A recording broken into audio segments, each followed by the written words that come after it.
নাবালিগ অবস্থায় যার বাচ্চা মারা যায়, ওই বাচ্চাগুলিকে আল্লাহ পাক রব্বুল আলামিন কিয়ামতের ময়দানে বাপ মার জন্য বহুত বড় সুপারিশকারী বানায়।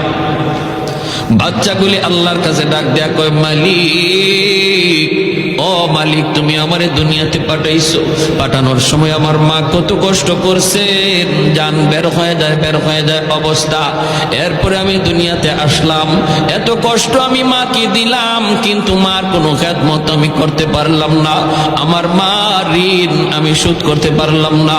আল্লাহ, আজ যদি তুমি আমাকে জান্নাতে দিতে চাও, আমার মা বাবা সারা জান্নাতে যাইবো না, হয় আমারে বাপ মার সাথে জাহান্নামে দিয়ে দাও, হয় আমাকে আমার বাপ মার সাথে জাহান্নামে দিয়ে দাও।